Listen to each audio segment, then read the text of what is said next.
Good morning, everybody. It's getting started here.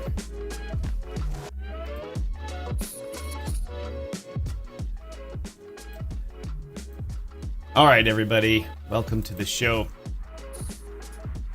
As usual, good morning, good afternoon, good evening, everyone. Welcome to DYOR Live here on the DYOR Media Network. My name is Tom, otherwise known as Striking, here in the digital media world. So glad to be hosting another episode of this great show that Pedro and I call DYOR Live. Speaking of Pedro, the man in the box behind me right now is Donald Trump. No, wait, other box, Mr. Pedro Garcia, the crypto chart analyst. Welcome to the show, Pedro.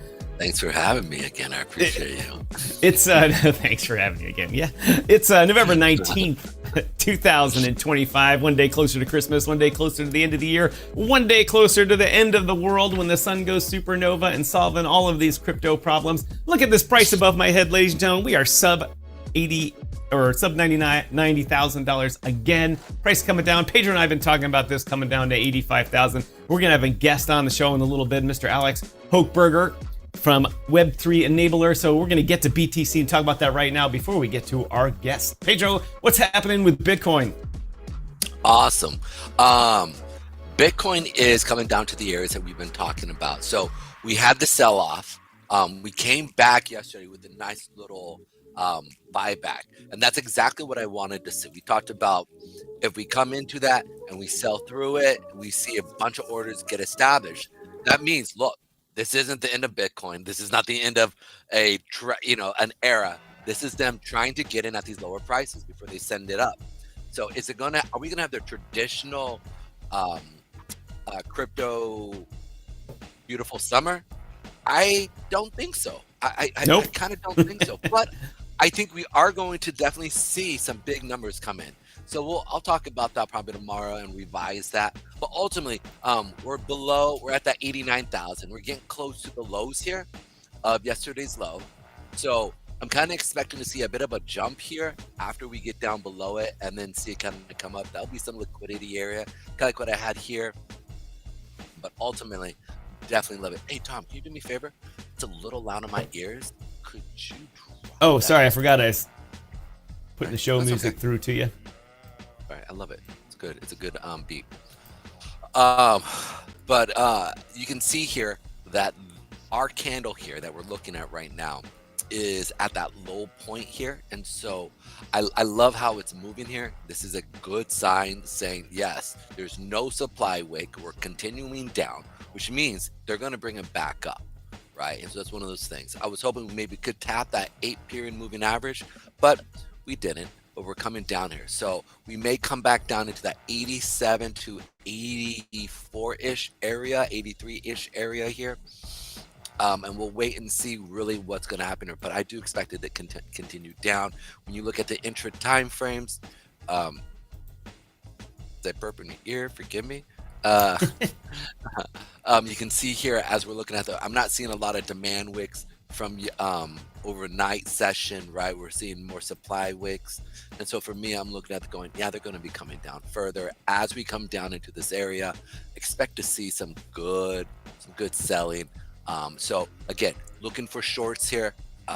If you're going to be buying, I would look to be buying, like I said, at that 87 and that 84 mark. And hopefully we get down to that 75 area here so I can really pile in a lot of my cash. So that's about in a nutshell for our friend, Mr. BTC, a.k.a. Mr. Beast, a.k.a. Joe Rogan, and the Swifties. Bringing back the old times. All right, ladies and gentlemen, we'll get back to Bitcoin in the second quarter of the show. As you know, the price of Bitcoin's been coming down. On the topic of the show, I said retail holds. Pedro mentioned it. Institutions are selling because they want to get better prices. The retailers are holding it for the longer term. I'll be talking about that after Pedro heads off in the second part of the show. Anyway, quick shout out to everyone that's watching us so far today. Thanks a lot. Pretty much, I'm guessing all the usual suspects are watching us. We're being broadcast today on primarily on Rumble. We're on YouTube. We are on X and Twitch as well. So if you are commenting, as always, the LinkedIn comment section works like crap because it's programmed by Microsoft. So we will entertain you to come over to Rumble and comment if you want to interact with either us or our upcoming guest today. We'd appreciate it. As always, this is the interactive show, so please comment, ask questions.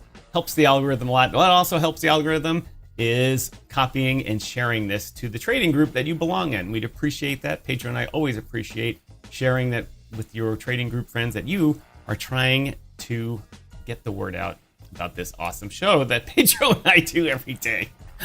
Every day, all day long. Say what you just.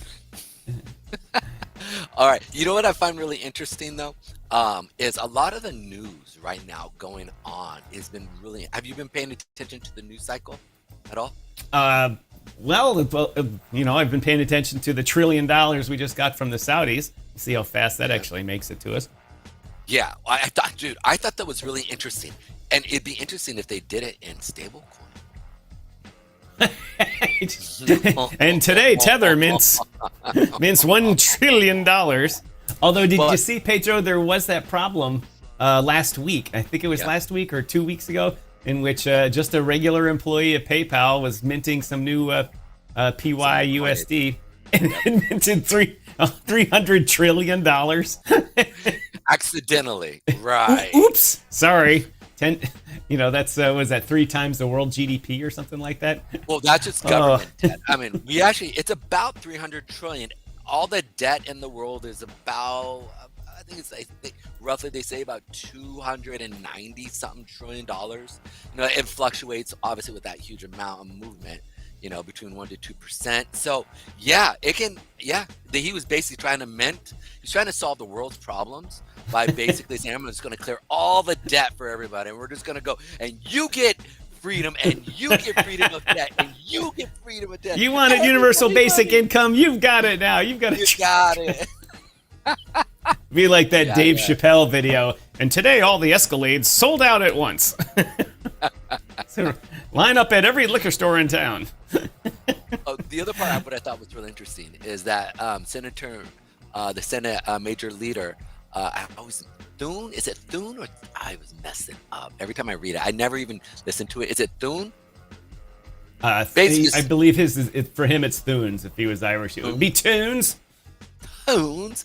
But basically says that a deal to end the U.S. government shutdown is.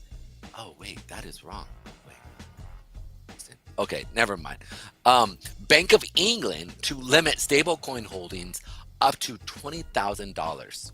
So I thought that was really interesting that they're going to limit, and they want you actually to buy the pound. So it's going to be really interesting to see really where a lot of this stuff is going to go. Yeah, but does anybody actually hold a pound, you know, a BTC to pound stablecoin? No, it's not dollar dominated. It would just be pound denominated. Still, the money's going to flow out of everyone else's economy anyway. It's going to be so fast. It'll happen. There'll be a world currency soon. Obviously, this is my opinion, just speaking here extemporaneously. But it's good. I mean, all someone has to do is offer, 10% staking, which they'll do, and the world's money will flow to that within minutes. And that's happening. Yeah. Of course, that would be a problem, paying 10% on the whole world's money. Anyway, Pedro, we're coming up on this in the next section of the show, right? Next section of the show in which we're having a guest. Ladies and gentlemen, we always love to have guests on this show. Alex, I see you in the background in the studio. I'm going to be bringing you on camera in just a minute. There is a mute button on your. Whoops, he dropped off. Yeah, I just noticed. I just hit him. As always, our guests drop off right before they're about to come on. Anyway, we're going to wait for him to come on. But ladies and gentlemen, we have a guest today, Alex Hochberger. Let's see if he comes back on. While Pedro's working that angle, I'm going to guess he got a phone call because he's on his phone in his car. Yeah, that's probably what it is. Here he's coming back right now. There we go. He's coming back.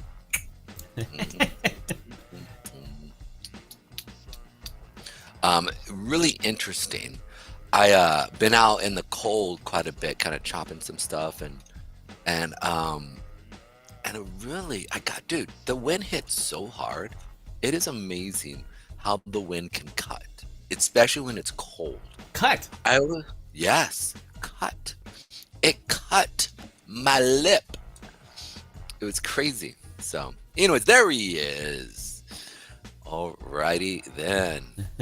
He's switched locations here. It seems like he's getting a really bad cell signal from what my broadcast software is telling me.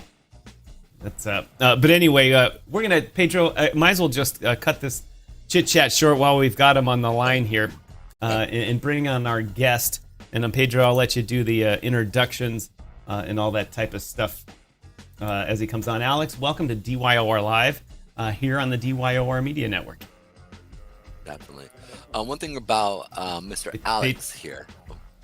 Let's make sure his audio is on there. I think he needs to hit his mute button. I'm getting him.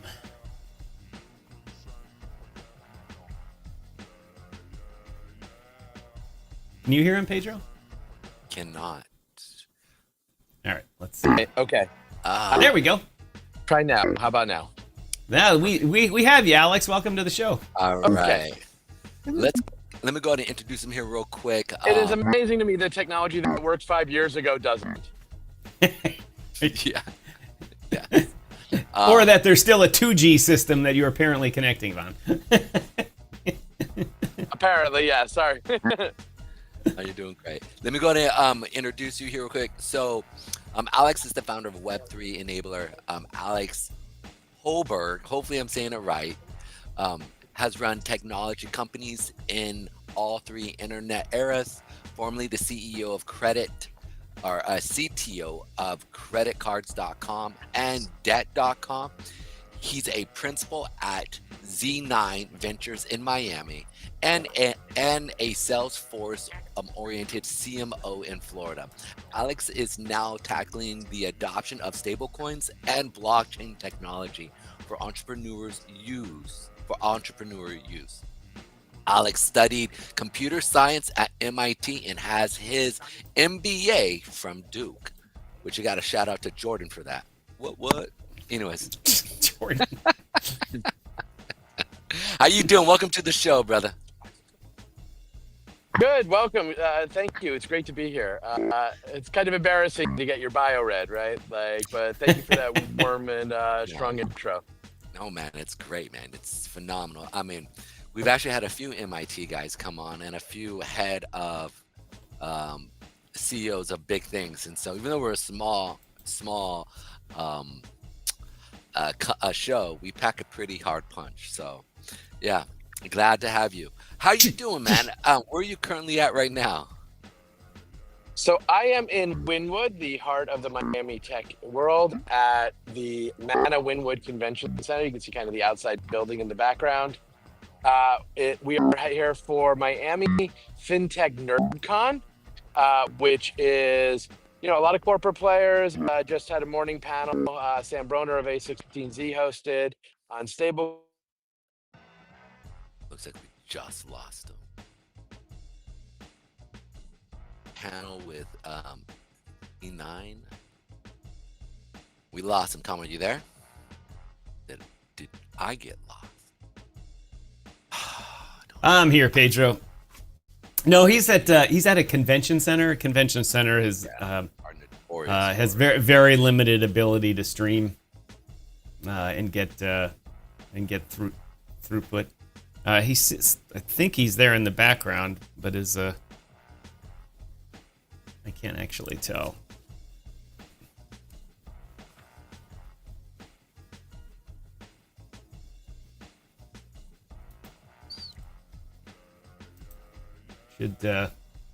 Hopefully he'll come back on here.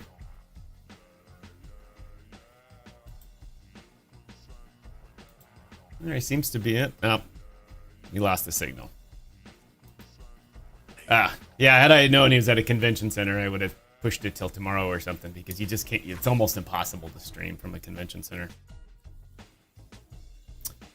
Anyway, we'll why don't you chat with him in the background, and plan on him being on the show another time, or unless he can go find a good signal. Whatever, I'll leave that up to you.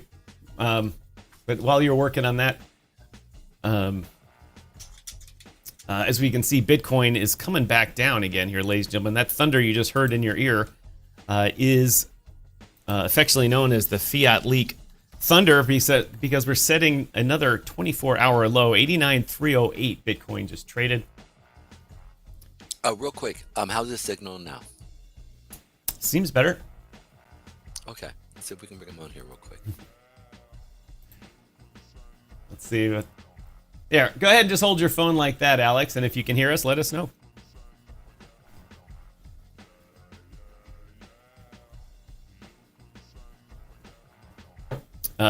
I think it doesn't say he's muted, but maybe his headphones are muted, or I can't tell. Yeah. You hear us, Alex?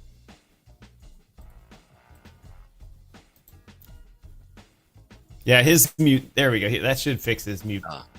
Okay. I think he just pressed it.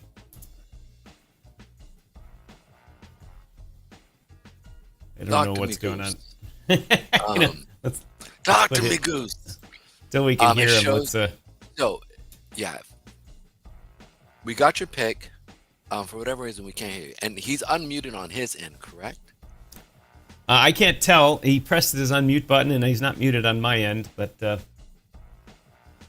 don't see him. Ooh, his signal is very clear right now. Let me reload the broadcast software. See if we can force the mic to work. As you guys know, there's a whole entire song dedicated to DYOR called Technical Difficulty. Yeah, it's not. I don't think it's on our end. I think. Let me see if I can check his audio settings. His AirPods. He says he's using his AirPods. But you don't have listed.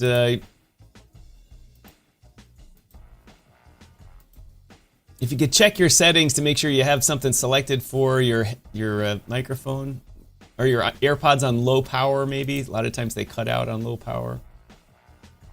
If not, just switch.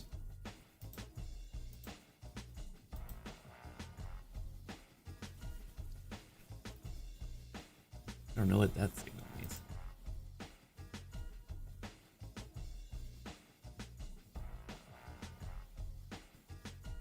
While Tom is going ahead and taking I'm getting an indicator saying that his phone is overloaded. His phone's CPU is overloaded. That's what my I can't believe that. It's kind of cool that you can actually see that. Perhaps he's mining Bitcoin on his phone also? It can be done. Hey, Joe, your screen has dropped. No, your screen's fine. Never mind. It's always fun with guests here. Yeah. I'm just gonna turn the timer off for now.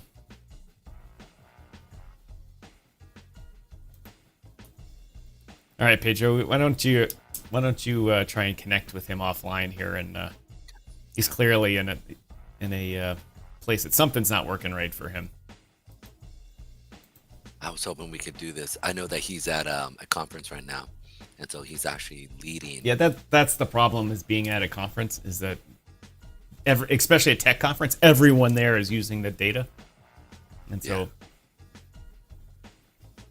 that's always a problem. Just get him to extend an invitation to him to appear at any time here. Yeah, but this could go on.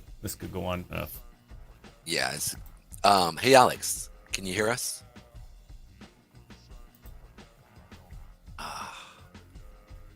Yeah, we can't even hear you for whatever reason. We see you, we can't hear you. And you can hear us? Yes? Okay.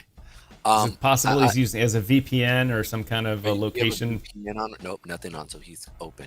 Can we do this with tomorrow? Are you going to be at the conference tomorrow? Yes, you are.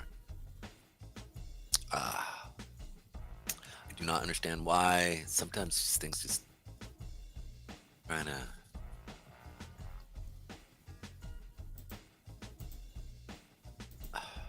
All right. It's looking like the stars are not in our favor today.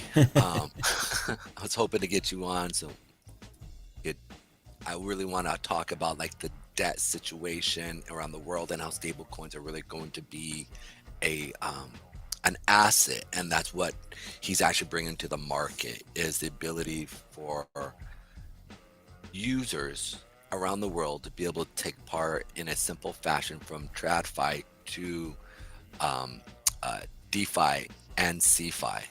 And he in his business is basically really enabling. That's why they call Web3 enabler, to really allow people in a simplistic fashion, you know, we'll take money from TradFi into DeFi as well as CeFi and then bring it back. So he's doing a lot there, and I wanted to showcase that.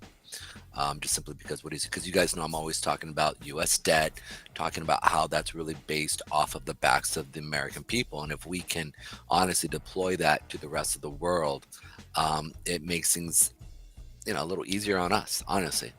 And the fact that there is literally almost $300 trillion of debt around the world, it's probably going to get pushed through U.S. Treasuries. Because people aren't going to take like what Tom was talking about, the pound or the lira, or even, I mean, the yuan. You might see some debt in that, but the reality is we're going to see a USDT and a USDC around the world, and we're just going to see this explode. And it's just depending on how much. It's already exploding. Pedro, yesterday there was an article. Scott Bessert predicted a multi-trillion-dollar stablecoin market by just 2030. Not 2090 or something like that, but by 2030, I think it was $3 trillion. Yeah, he says. $3 trillion. And you know, on that note, that's a lot of U.S. debt that they can buy with $3 trillion. You know, but that's money that's coming. You know, but it's also, and there's a corollary. A lot of that money is currently in the regular banking system, and the regular banks also buy plenty of treasuries, or do repos to the government, overnight loans and stuff like that. So it won't all be new money coming to buy debt. A lot of it'll just be rejiggered. But as we know, just additional liquidity is good for the markets, as long as they don't over leverage it. Well, they're not going to over leverage, and we're going to find new products to create, and you know, but and that's always how it happens, right? Like, and in 20, 30 years from now, 40 years from now, we'll be in the same circumstance, but it's just kicks the can down the road for another 20, 30 years. So quick question for you. How is his connection? Because I see him coming clear on my end. His video is cleared right up, but he just has no audio. And I think he's got an AirPod misconfiguration or something. Because I can see that he uses AirPods on the software here. But I'm in the studio. You're actually in the same system as him. So if you can't hear him, it's because his microphone isn't transmitting audio, right? So, maybe for some reason his audio isn't. I think he could always just drop the AirPods and just talk on your phone. I'll cut out all the music and background noise flowing that way. Make it easier. I don't know. If you want to take a second to work on that, I'll talk about the topic of the day for the show and read a commercial if it's available. Okay. Let's go. All right. I'm going to put you on mute. If I don't come right back to you when you talk, it's because your mic's off and I didn't hear you, but I'll check on you. All right, ladies and gentlemen, while Pedro tries to sort things out with our guest, first of all, welcome everybody to the show. Thanks for joining us in our second half hour of the show. My name is Tom, otherwise known as Striking, here in the digital media world. The man you just saw on the screen was Mr. Pedro Garcia, the crypto chart analyst. Markets are moving and grooving today for sure, especially Bitcoin down with new or tapping the lows of the past few days here at let's see, what's the low now? 89,350 on the, I think this, and this is the spot market. But the rest of the market not doing a lot. S&P 500 basically unchanged. Nasdaq also, they all have a little bit of movement, but essentially with the volatility we're used to right now, very little changes going on at all with those. Even Apple, Tesla, Netflix, the usual suspects, not moving around a lot, which is good. Sometimes we need a slow day, but there's a nice move in Bitcoin, as you can see from the chart up on the screen here. Bitcoin had a dramatic drop off right around 10 a.m. today, in what was clearly market makers and people deciding to move the market. And so the topic of the day, as as you can see from the show here, topic of the day, retail holds. Retail holds in the description. Institutions are selling. Institutions are selling, but the retail people are holding. Why? Why is that, ladies and gentlemen? Why? Well, the answer lies in the fact that what Pedro brings up all the time here. Welcome, Baby Draco, to the house here. Franz is Mr. Parfums. Hey, guys. Thanks. I just got to check in the messages. We've been busy trying to get a guest on. Anyway, I'll get to you social media's people here in a little bit as I talk about the opening concept of the show here. But why are the institutions selling? The institutions are selling because it's November. It's November, and where is the price of Bitcoin? Well, right now it is underneath where it was at the beginning of the year. And the beginning of the year is when tax season starts. The tax season ends in a few weeks here, and people on Wall Street need to make bonuses and commissions. And they only make bonuses and commissions on realized gains. Obviously, some companies have incentives and all types of stuff for people that have created unicorns and haven't realized the winnings from it yet. However, they need their commissions money. Institutions sell at the end of the year to realize positions, to offset gains if they have losses. Right now, a lot of institutions are in losses because they bought at a higher price. The ETFs right now are bleeding cash intentionally. Let me bring that up here again. Pedro, I think... I got 2 thumbs up from Pedro. All right, I'm going to punt this until the cash bleeding.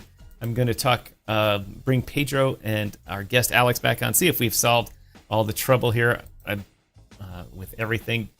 Crypto Mike, welcome to the house. As always, Baby Draco, Jesus, Crypto Unicorns, and Connect Me One, welcome to the show. Let's see. Let's bring back Mr. Pedro Garcia here. See if he got our guests. Microphone's working okay. Well, there's. I didn't turn Pedro on there. I got to turn Pedro on.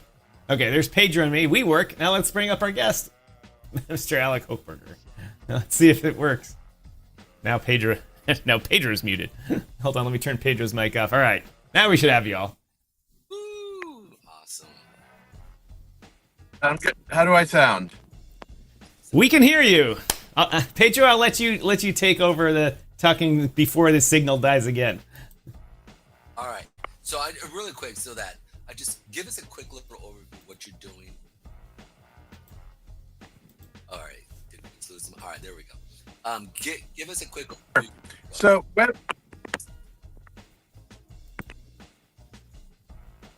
the Web3 Enabler is the Salesforce partner for all things blockchain and crypto. So we have native solutions for corporations to, pay and receive bills globally in stable coins or other crypto. People in the energy market interested in Bitcoin directly. And we work with, the major stablecoin players like Circle and Tether and Ripple and, to kind of go and distribute that. Just basically making it easier for businesses to go out and pay in stable coins.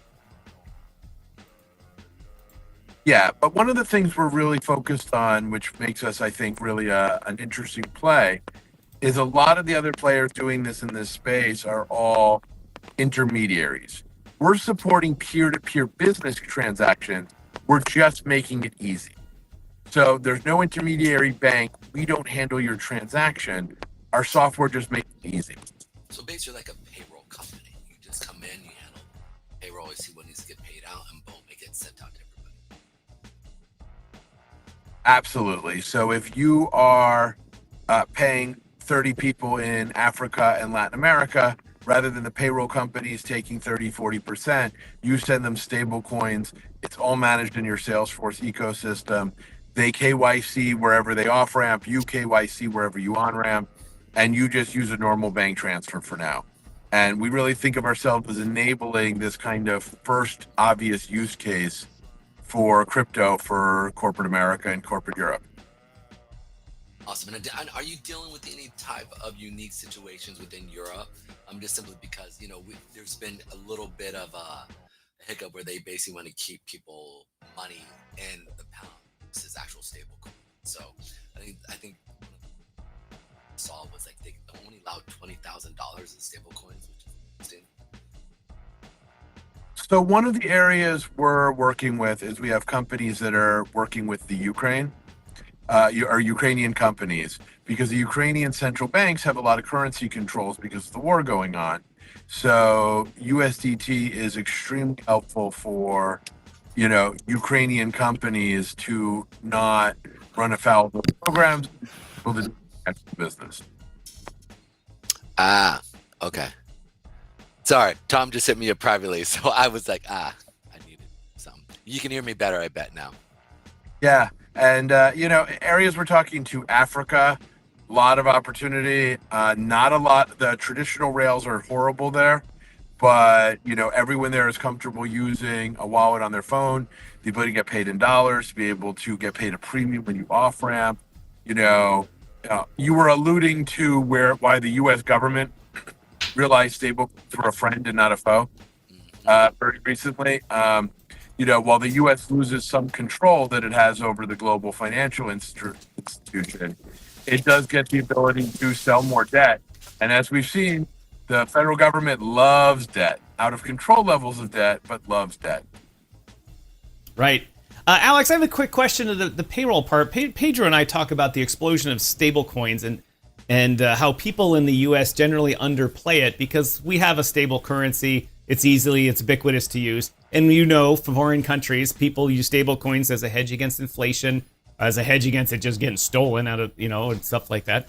But one of the things we've seen is remittances to home countries change, in which, people are avoiding the whole system of just sending stuff now. They get a deposit in USDT. They don't send anything anywhere. They just call home and say, Mom, the seed phrase here, put this seed phrase in your phone. And she has the wallet. Junior earns it in New York. Mom spends it in Belize. There's no movement of money anymore. It's just a stablecoin explosion. Are you seeing the same thing?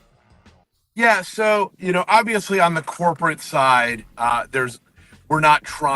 generally corporations generally aren't trying to hide the expenses because they want to track it all for compliance. But on the individual side, it really does bring up the question of where is money, right? Because exactly. Right. On a wallet, the legal system works by analogy. So one of the areas that to me is interesting is where is your money? And on the remittance side, 100%, right?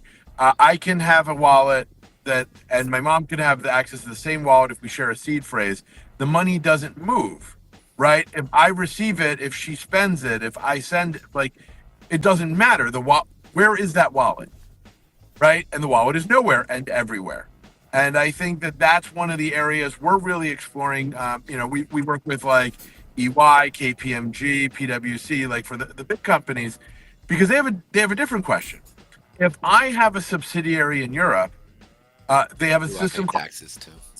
No, but there's also a transfer price, right? And taxes drives it, right? But if I do work in Europe and I'm selling to a client in America, I have to decide what amount. If I collect $1 million in America and I send 600,000 to my European subsidiary and keep 400,000 in the U.S. as profit, I have to move that 600,000. Now, what does that mean in a stablecoin rail? If I, as the company, can I have a U.S. wallet and a European wallet, and I transfer from one wallet to the other? Nothing moved, right? Right. The wallets can be controlled wherever I want them, but do I have the ability to move money without moving money? And that's one of the areas we're really exploring in the world of global treasury. Because let's say you have people employed in Botswana, you probably don't want to keep large amounts of money in the Botswanan banking system, even if you have to, right? Even if you have to for, making local payments. So can I have a Botswanan wallet that I move the funds in and out of and only move to the traditional bank where it makes sense? Because what you're getting at is very real. The U.S., we take for granted that our banking system has been pretty consistent since. There's a lot of problems with the Federal Reserve, but nobody's been wiped out by a bank failure, right?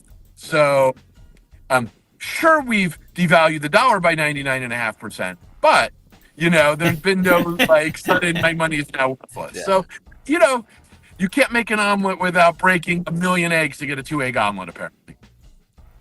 Well, that's the biggest fear, right? Especially with an impending people keep talking about a global crash that's potentially going to happen and banks are going to implode on itself. And the beautiful part behind it is if that does happen, even in a stable coin situation, you're still solidified. And even though like those Federal Reserves out there and the US government keeps debasing the dollar, it's one of those things that if we do see a huge crash, digital money, you don't have to worry about a bank run where it implodes on itself, because the U.S. Treasury isn't going to implode. And obviously, stable coins are now being run, at least when it comes to U.S. denomination, a USDT and USDC within the Treasury. It's almost hand in hand now. So it's going to be really interesting to see as we start to see a lot of these our countries out there, as well as Europe, and within how are they going to be able to hold on to the dollar or hold on to the actual currency itself, because it's like you said perfectly, anywhere and nowhere at the same time. Well, one of the things interesting is, Circle, who makes USDC, also has a product called USYC that they're moving to more and more chains, and that is an on-chain money market interest-bearing fund. Because one of the things that Genius Act says is payment stable coins can't pay interest. And, that makes them not a great place to store your value, but an extremely convenient way to move value around. So now you start seeing, as, the Fed needs to monetize the debt, you see, does a tokenization of a money market account, create that opportunity? Is there a reason to keep it in yield bearing? And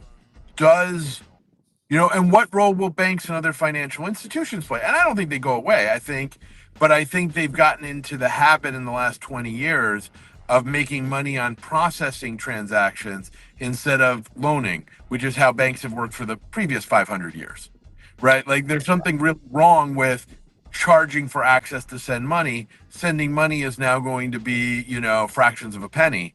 So what does this mean? But there are so many interesting areas of large corporations have had access to the commercial paper market for decades. Small businesses get usurious, loans against receivables in their credit card. Well, I think there's a great opportunity for banking institutions to provide credit to small business where they are close to the ground with the business, and as a tokenized, you don't need a Goldman Sachs to securitize you. The bank can securitize you with a token. The infrastructure is much more reasonable to be selling off interest-bearing paper backed by, or at least actuarially or, risk assessed by a bank. Like, I think there's a lot of opportunities for financial institutions. They're just not going to get away with charging you $35 to send a 40-cent wire. Yeah. And in reality, especially when you're dealing with the hundreds of millions, if not billions of dollars that need to transact, that you talk to many billionaires and millionaires. I mean, they get there's a famous Canadian, Mr. Wonderful, right? Always complains about that. And so it can get pretty frustrating for those guys. So they're definitely pushing it. Of the idea. So the other question that I think you brought up, and I think this is really interesting, I think your company can actually play a big part in this, is that companies or banks will no longer really be able to make money on the transfer of money, but what they will do is by them loaning out money, we're going to, that's really how they're going to make their money, by interest bearing off of that loaning of whatever currency that they're putting out. What do you think? They're supposed to operate. They're not supposed to be charging us for transferring. Agreed. So my question is this: do you think we'll see a huge explosion in innovation, as well as, because the reality is they know that they were making money on transferring of these mega billions of dollars being transferred around the world, right?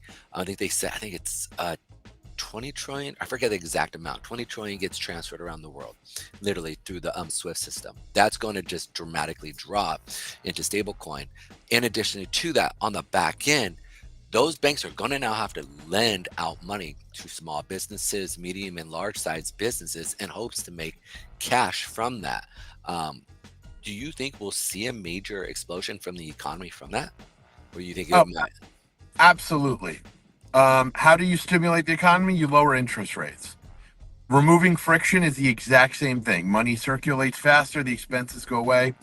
We had a great speaker here at FinTech NerdCon was talking about the early days of instant payout and Stripe offering those and all of that.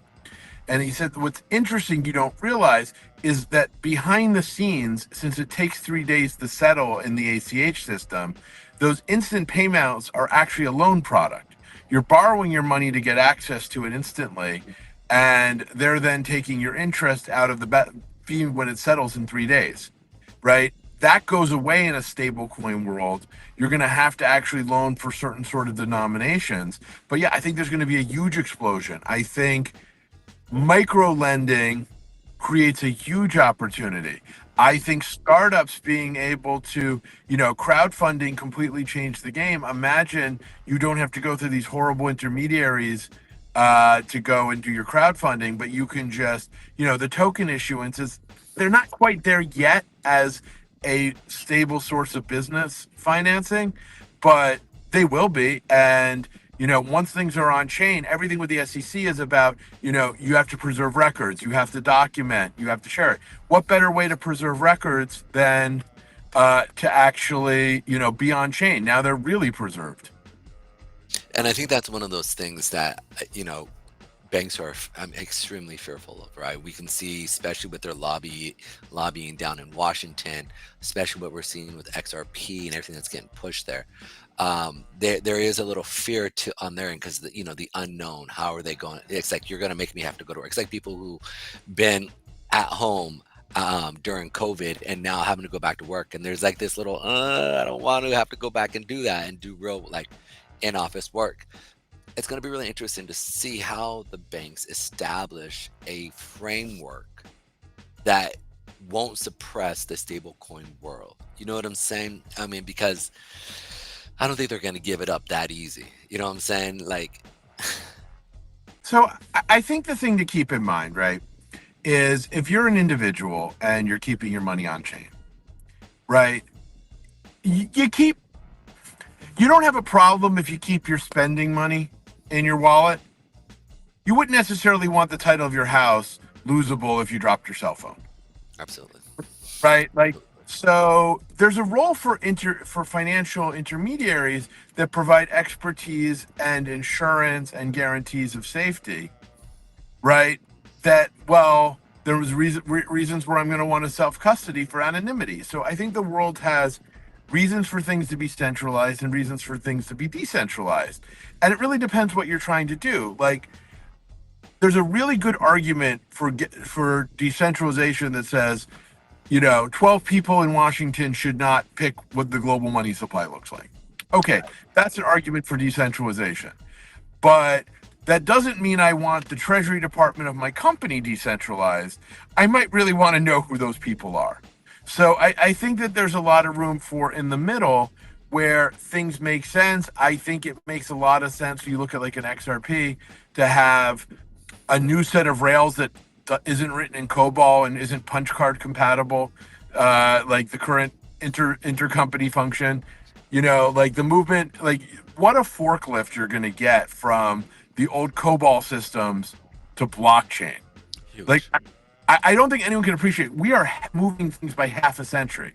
Even NASDAQ, the new technology in the world of, stocks is 40 years old, 30 years old, 35 years old. It's crazy how old this is. It's crazy how the world doesn't have access to it. Why can't I sell my stock in South Africa? Why do I need to be fine? If you want to list it, whatever, all of a sudden tokenization of assets is the game changer because it means everyone can access assets everywhere.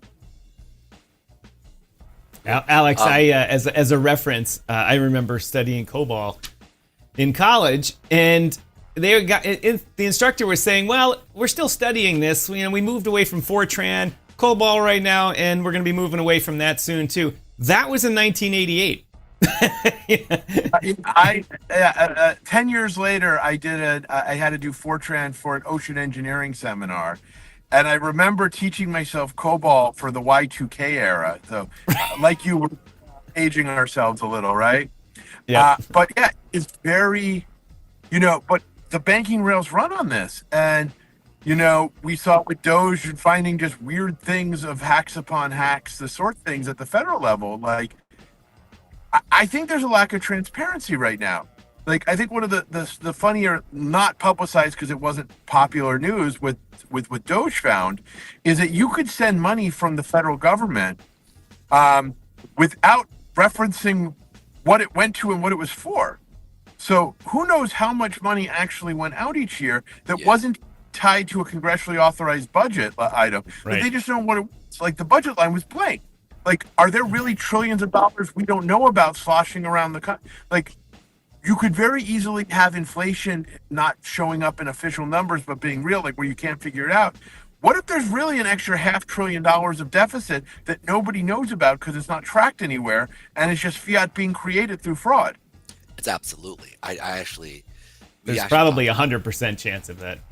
I was going to say, there's no way. During the whole entire era of Doge, I sat there and I said, they're just starting, and to see that some of the right and the left, a lot of the left, fighting so hard against it with a narrative of like, who is this king that we put here, was one of those eye-opening moments of just like, there's got to be so much fraud here that they know they're going to be sent to jail for a long time. And Joe, just to see what actually is happening there has to be. There's no way that with the fighting against it, that there is not $1 trillion+ out there that is, and like you said, blockchain will sniff it out, and they're fighting it. You know, it's good. So here's what I'm really excited about. About 2 weeks ago, we put out a product. You want to talk centralized and why I'm a heretic in the world of blockchain and crypto. Wait, wait, real quick. I want you to go into that, but I also want you to swing in your business and how you're actually like doing stuff with it, so that I want you to talk about the business. All right, so we have basically back-end wallet and transaction tracking in the world of crypto for enterprise. As we talked about Fortran and COBOL, I tell people I'm a Web 1 developer with a Web 2 company dealing in Web 3 data. All of our technology is based around making this usable into existing corporate infrastructure. So to that end, we're Salesforce focused right now. We have one solution, which is peer-to-peer B2B payments on chain that we mark to market in your local currency. We make it so that you have a report for your accounting department that looks like traditional finance. You're fully compliant. You can do your KYC and AML. We can check that you're not doing bad actor checks. All the things that, the real cypherpunks hate, but are critical for, business to adopt.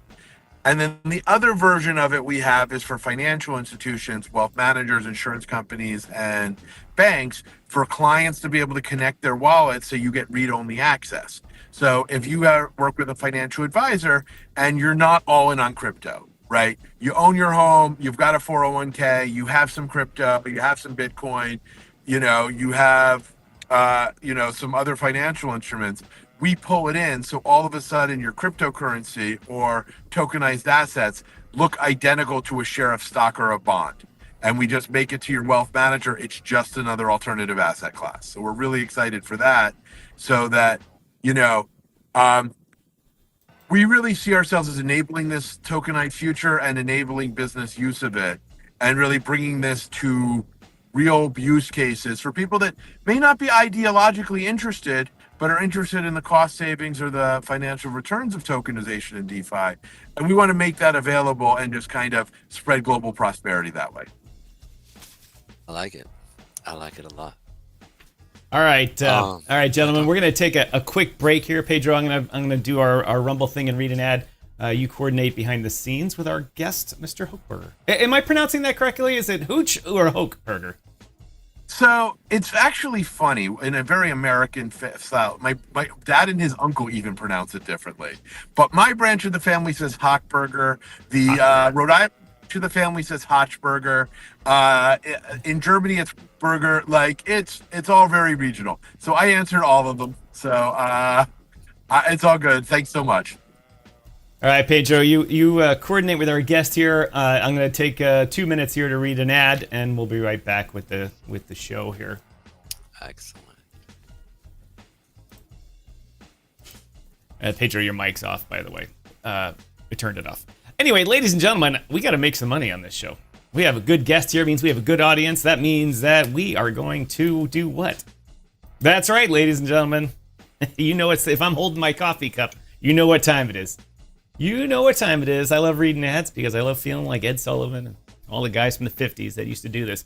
But if you still haven't tried 1775 coffee, now's your shot. The 1775 starter kit has dropped, and there are only 1,000 units of them. If you buy this product from 1775 coffee, you're going to get three things. You're going to get the bold dark roast that hits hard. You're going to get the smooth medium roast, and you're getting the Vitality mushroom coffee for clean energy and laser focus. No crash. No. It's all single origin, small batch, toxin free, and mold free. That's right, ladies and gentlemen. Plus, you're also getting my favorite part here. You're getting a gold spoon clip. Why? Because freedom isn't served with plastic, ladies and gentlemen. No, it's not. You're also getting a frother strong enough to stir up your coffee and your mother-in-law's opinions. A black 1775 tumbler will be yours. $170 worth of coffee and gear, yours for $99. This is for the ones who've been watching 1775 blow up right here on DYOR Media and on Rumble. You're wondering, is it actually worth it? Spoiler, it is. It is. So go to 1775coffee.com/studio and grab your starter kit before they're gone. Bold beans, clean fuel, and a morning routine that stands for something just like Rumble does. That's right, ladies and gentlemen. So if you're watching on your big screen TV, go ahead and click that QR code that's over there with your cell phone. Put your eyeballs on our advertisers. We'd really appreciate it. It helps Pedro and I out a lot, even if you just interact with our advertisers. But please, other people have bought it. I know they've told me they've enjoyed 1775 coffee. If you're watching on your cell phone, there is a link in the chat. And if you're watching on the replay, first of all, thank you very much. There is a link in the description down here. Thank you to 1775 Coffee for sponsoring this segment of DYOR Live. Ladies and gentlemen, it's the top of the hour here. You are watching the DYOR Live show on the DYOR Media Network. Market's moving and grooving, as you can see while we've been talking here today. Above my head, BTC has been dropping even further, hitting some new lows. Goddamn, not sure if it broke 88. Yes, 88,888 it hit while we were talking with our guest, Alec Hutchberger, and Pedro Garcia, the crypto chart analyst. Pedro, I'm going to bring you back on here.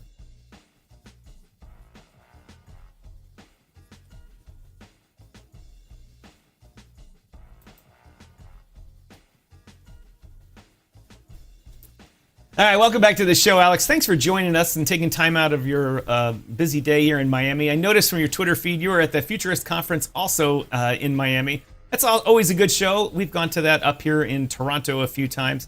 I'm currently in Ottawa, Ontario. Futurist Conference, always good for seeing what's new and coming up in the markets and all that type of stuff. Miami is kind of becoming a hub in the United States for digital assets, as you well know from working down there. And so glad to have you coming all that way. Pedro, turn it back to you.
It's very early, yes.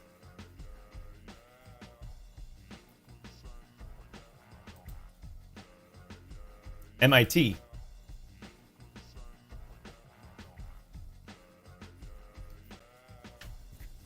Correct word.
A quick anecdote on my part about MIT. It's the school where I made the largest cut into my body by accident ever in the history of my life. When visiting a friend who was interning at the Hyatt in Cambridge there, or not Cambridge, the Hyatt there across right on campus there. And I was visiting him, and he had staying overnight, and he had an old fan in the room that had like 3 protector things and like a 400 amp motor on it, like because it was built in the 20s. And I stuck my finger in the blade, and that's my remembrance of MIT. It was painful.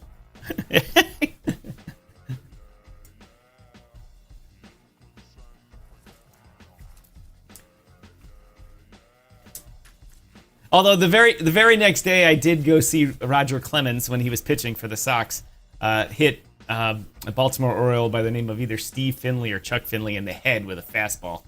So that was probably just as painful, or probably more painful than my finger getting cut. Anyway, I've been having your website up. I've been putting your website up for people to look at all the different products that Web3 Enabler offers. Very, very encompassing. You've got a lot going on there with your company. I'm hoping that it's doing well. You've had a good career so far in the different aspects of the Web 1, Web 2, Web 3 aspect. Blending them all together is, I'll just say, masterful with this stablecoin explosion coming.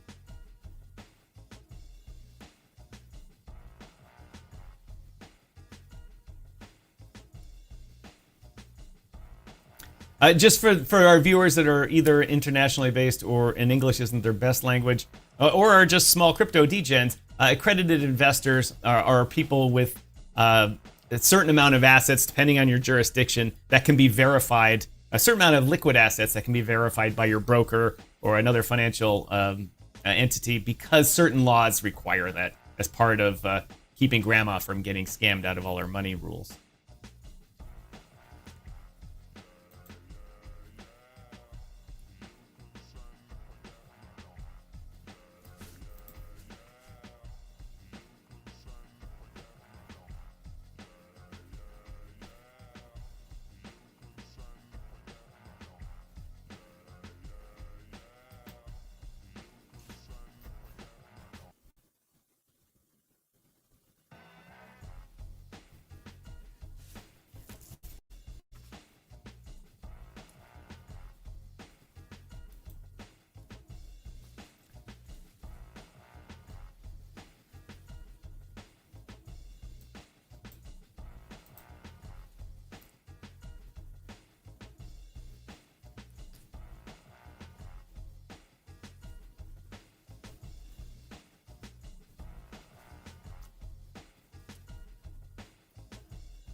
All right, everybody.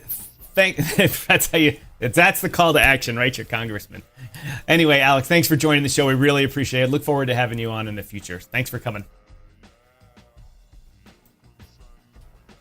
All right, ladies and gentlemen, thanks for being here with Pedro and I at DYOR Live here. Always good when we have good knowledgeable guests about here. What's coming up in the real world as far as the technology involved with how crypto is taking over the world. We still run into Pedro. We still run into people saying crypto is a scam.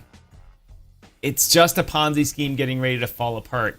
They have no idea what's going to hit them. Already hitting. I mean, banks are switching to it. Everybody's switching to these types of systems because of the very topics that our guest Alex spoke about, with settlement times, with who's in control of your money when. The concept with, I've been talking about it for a long time about, how people send money. It's not really anywhere. And his question, where is money? Money used to be what you can carry. Like our old example, you had to carry your goats around and you had to carry your corn. And then they said, well, we don't have to carry all that stuff. You can carry gold. Oh, carry gold in a little pouch. And then pew, pew, pew, we got all that stolen. Then, all right, we don't want to carry our gold. Just carry some money around and keep the rest of it in a bank.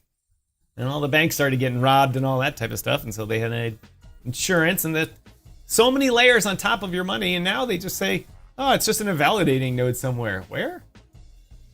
Exactly what Alex said. Where is money? Very interesting.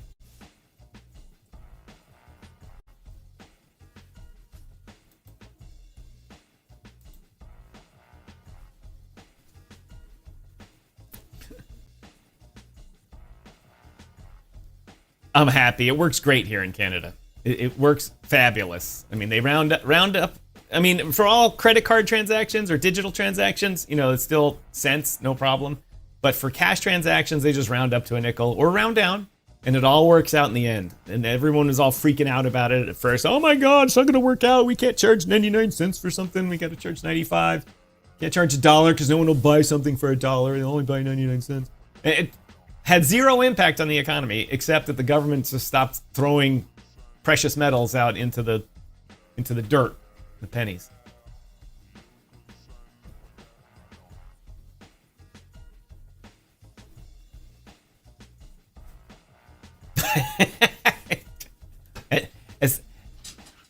As the old adage says, hold on to your pennies. You never know that 2025 penny, that was one of the last series minted, may someday be worth 5 pennies. Yeah. I know. I pulled out a 1914 penny once, and it was rare. It's apparently very rare, or something like that. And they said, yeah, that's rare. I'll give you 4 cents for it. But you got to pay the postage. I was like, no, that's not how this works.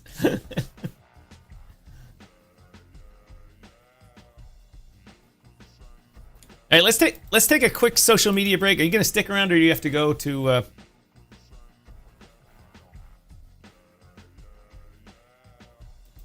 Actually, hit the Bitcoin first. I'll line up the social media.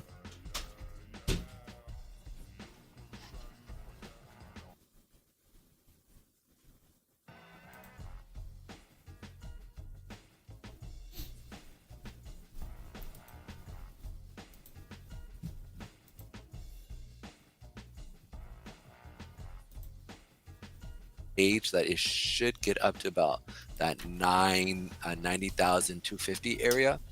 Right now it's kind of like where we're sitting, and so for me, I'm looking at this going like, all right, we're finding support here. You can already see it coming in. Starting to see some buyers. Again, this is not a super long here. You're buying here. Should have been buying here, but you can buy here. You want to put your stop right here. Once we go to a 1-to-1 ratio, then we're going to be looking to capitalize on this here real quick. So it's going to look like this. Oh, it's already starting to go, but boom, hit. You want to go long, we'll go long right here. And you're looking basically for something like this. We want to see it hit that 90, 520. That's going to be the 50 period moving average, which is going to be the next one sitting there. So that's what I would expect. Once we're at that, you want to move your stop then back up to the lows of this 8-period moving average, which is going to sit right here. And then after that, expect it to continue until I would assume that 91 area, and then tomorrow I can see it continue down. So it's kind of like what I'm expecting here. Or all right.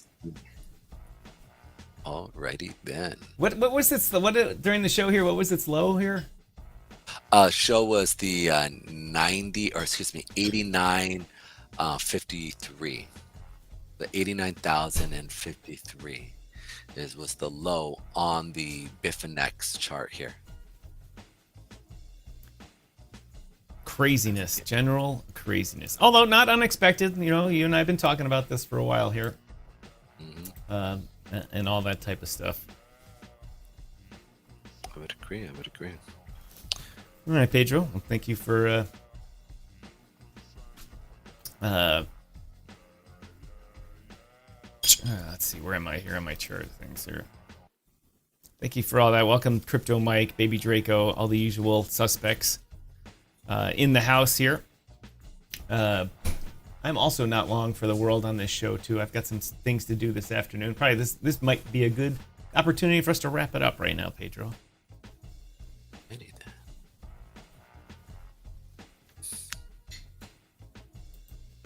Why don't we do that then? Okay. Ladies and gentlemen, it's Wednesday. Oh, you know what? I wanted to point out one thing regarding the chart that you and I have been talking about all month here. And that I made this chart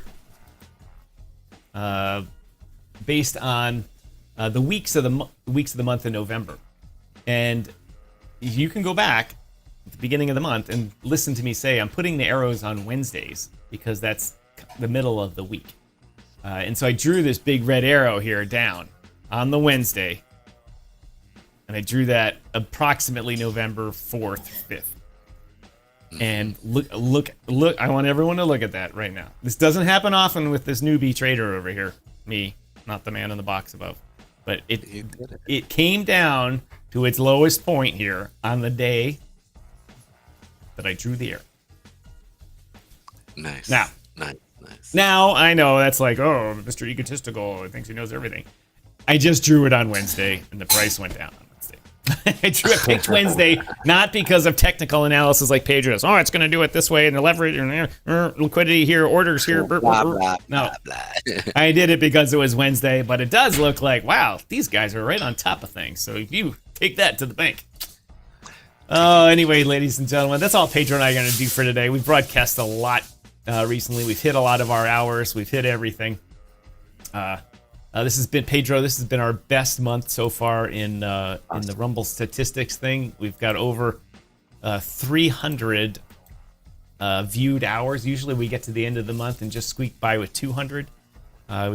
We'll hit 350 after this show. Nice. We've had 25 people chat with us. I think 6 of which were Mike. but still, all is good. We're doing really well. We'll be putting together some premium time here, some Space Lounge time coming up soon too. So let's pay attention to that, everybody. So let's Jesus, if you're still there, I'm gonna run your favorite part. Yeah, that's the outro music.